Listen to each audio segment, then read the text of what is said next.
Nay, mahal ko si Erin at hindi ko siya iiwan. Lalo na kayong panahon kailangan niya ako. Dahil yung mga panahon kailangan ko din siya, hindi niya ako iniwan.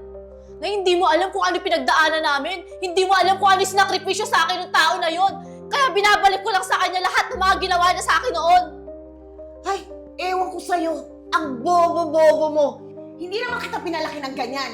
Ha, malamang talaga sa ama mo ikaw nagmana. At tatandaan mo, hindi ka mabubuhay lang dyan sa pagmamahal, ha? At hindi ka mapapakain niya. Nakakainis ka!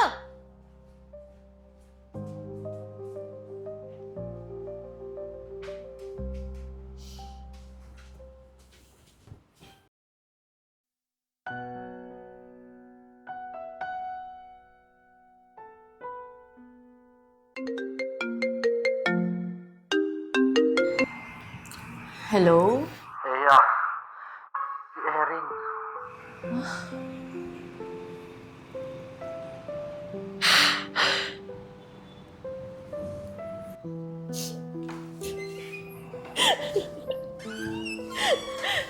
Dok? Eya, ikaw yung asawa ng pasyente sa loob? Yes po. Okay, ganito. Base sa history ay pauwi siya. Siya ay antok nabangga yung kanyang motorsiklo. Unfortunately, nag-cause ito ng paralysis.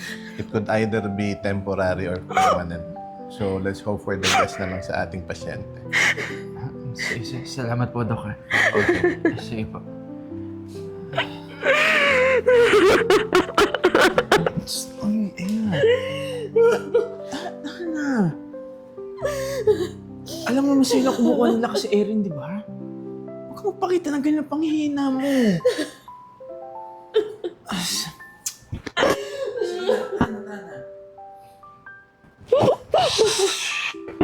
Yan. Ay.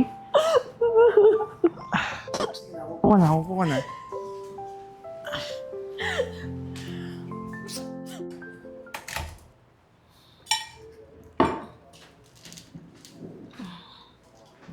Nay, Oh, ano naman nangyari dyan kay Erin? Nay, nakaksidente po siya sa motor eh. At sabi po ng doktor, temporary paralysis daw po siya. Nay, okay lang po ba kung dito po muna kami sa bahay niyo? Para po may magbabantay po kay Erin pag papasok po ako sa trabaho. Talaga naman, ha? Dinuto mo pa dinala yung asawa mo na paralisado. At ako pa talaga ang magbabantay. Ano ka ba naman, anak? Sarap-sarap na buhay ko dito. Wala akong alagain. Love, sa bahay na lang tayo. Kaya ko naman to eh. Hey, love. Nay, sige naman na po ah. Nay, tutulungin po kita dito sa gastusin sa bahay niyo. Ako na lang po yung magbabayad ng mga gastusin dito sa bahay. Tapos bibigyan ko pa po kayo ng pera. O siya, may magagawa pa ba ako? O sige na, pumasok na kayo. Salamat, Nay ah. Love. Pabigat lang ng asawa mo sa'yo.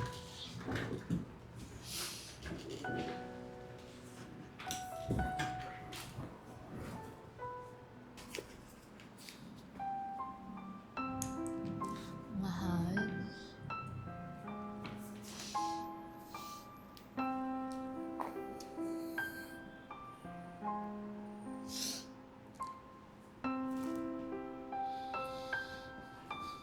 Love, kain ka na.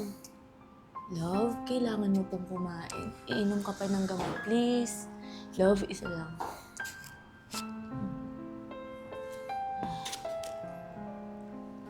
Inom ka mo ng water, mahal.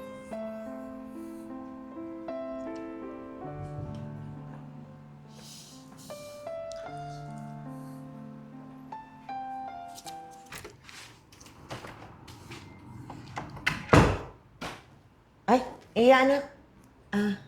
Saglit. May pera ka ba dyan? Ay, wala po eh. Napambili ko po kasi ng gamot yung extra money namin ni Erin eh. Ewan ko naman sa'yo. Ayaw mo pa iwan yung asawa mong yan?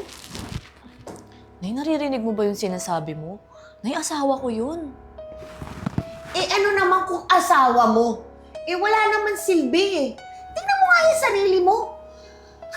Galing ka sa trabaho, pagod na pagod ka. Tapos pagdating mo dito, aalagaan mo pa siya. Ay, masyado nang malakas yung boses mo. Baka naririnig ka ni Erin. Wala akong pakialam kung marinig niya ako. Pamamahay ko to. At totoo lang naman wala naman siya talagang silbi eh. Ha? Meron ba siyang ambag dito? Diyos ko naman anak, iwanan mo na yan para umayos ang buhay natin. Ang dami-daming lalaki dyan. Oo nga, speaking of lalaki, alam mo ba yung kababata mo? Si Russell. Mayaman na yun. At kung ako sa'yo, iwanan mo yung asawa mo tapos pumatol ka doon kay Russell para maging maayos na tayo. Di ba? Nay, sumusobra ka na. Nay, mahal ko si Erin at hindi ko siya iiwan. Lalo na kayong panahong kailangan niya ako. Dahil yung mga panahong kailangan ko din siya, hindi niya ako iniwan. Nay, hindi mo alam kung ano pinagdaanan namin. Hindi mo alam kung ano yung sinakripisyo sa akin ng tao na yon. Kaya binabalik ko lang sa kanya lahat ng mga ginawa niya sa akin noon. Ay, ewan ko sa'yo. Ang bobo-bobo mo. Hindi naman kita pinalaki ng ganyan. Ha, malamang talaga sa ama mo ikaw nagmana. At tatandaan mo, hindi ka mabubuhay lang dyan sa pagmamahal, ha? At hindi ka mapapakain na. Nakakainis ka!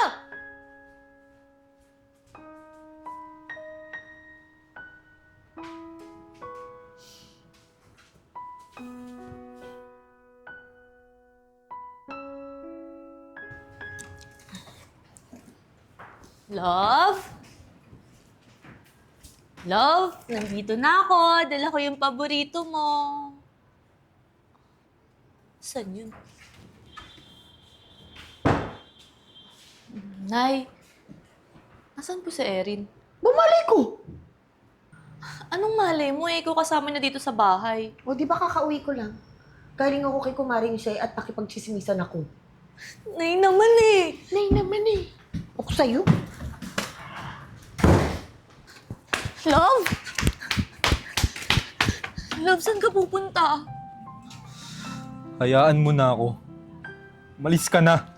Anong hayaan, Love? Hindi kita pwedeng hayaan. Sundin mo na lang yung nanay mo, Iya. Tama siya. Wala na akong silbi. Hindi na ako gagaling. Love, hindi totoo yun. Gagaling ka po at hindi kita iiwan. Ayoko na. Marami pang iba na mas deserve mo, Iya. Love, hindi. Kahit gaano pa karami yung iba dyan, wala akong pakialam. Kasi ikaw yung mahal ko eh. At lagi kitang pipiliin. Tama na. Nahihirapan ka na. Ayoko ding nakikita kang nahihirapan dahil sa akin. Tama, wala na akong silbi. Love, mas mahihirapan po ako pag nawala ka. Love, mahal na mahal kita. At lahat gagawin ko para sa'yo. Naalala mo? Nagsumpaan tayong dalawa, di ba? Na kahit anong mangyari, na kahit sa pinakamagulong parte ng buhay natin, hindi tayo maghihiwalay at sabay tayong lalaban, di ba? Bakit ganyan ka? Bakit sa kabila ng lahat, andiyan ka pa din? Love, kasi nga po mahal kita. At araw-araw kitang pipiliin. Kaya huwag ka na malungkot, Love. Balik na tayo sa bahay. Bumili ako ng paborito mong pagkain, no? Tara na, Love.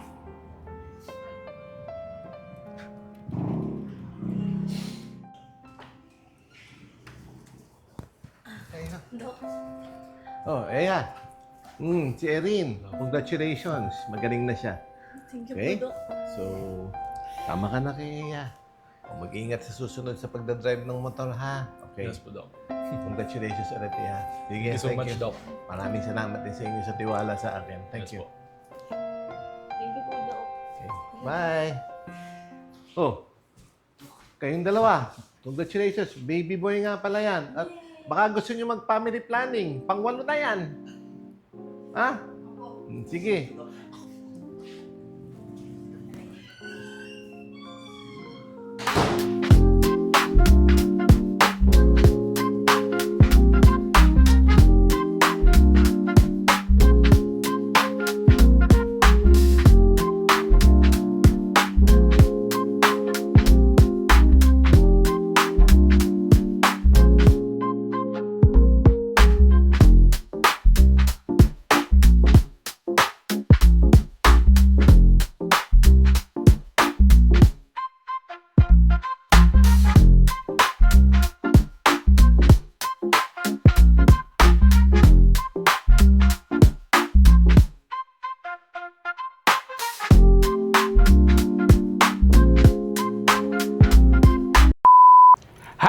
this is Ian Pecho. Kindly like our Facebook page, The Crazy Ones, and also subscribe to our YouTube channel, The Crazy Ones.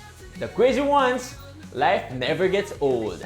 Hey! Oh yeah, wherever we go, the story's told. With the crazy ones, life never gets old. Let's go, living this life, feeling it in our soul. With the crazy ones, yeah, let's roll.